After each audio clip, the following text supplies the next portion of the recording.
In 2020, a white woman named Amy Cooper was in Central Park with her dog who was off leash, which was against the park rules. A black bird watcher named Christian Cooper calmly asked her to follow the rules and put the dog on a leash. You've heard this story. But then she did what had worked for her before. She became the fragile, frightened white woman. And she called 911 and she said, there's an African-American man threatening me. Most women know what it's like to be overpowered by men, whether it is in a meeting where they talk over you or take credit for your ideas, or in a physical face-to-face situation when male anger can be dangerous. White women have learned to control situations by presenting ourselves as weak and scared. And sometimes that actually does keep us safe. And that conditioning translates from situation to situation. So when Amy felt challenged, she reached for that same tool, fear, tears, calling authority. She threw in a dose of racism.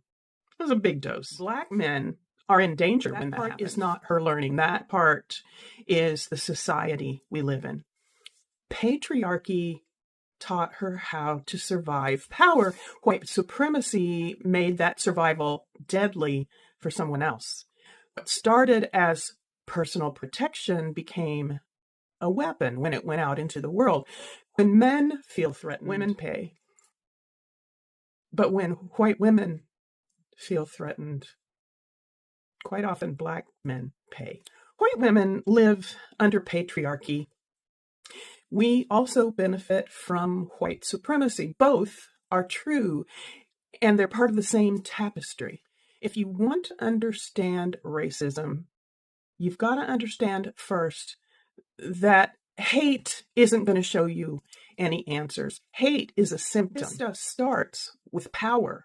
It starts with who gets to be believed and how do they have to act to be believed, who gets protected, who gets the police. Amy Cooper, a horrible thing, but she was a person using tools that work in a horrible system, and that makes it dangerous for people like Christian Cooper. If we want to be allies, we have to stop habitually using our emotions in ways that harm others. That takes being very aware of ourselves, and that isn't easy. I'm not an expert.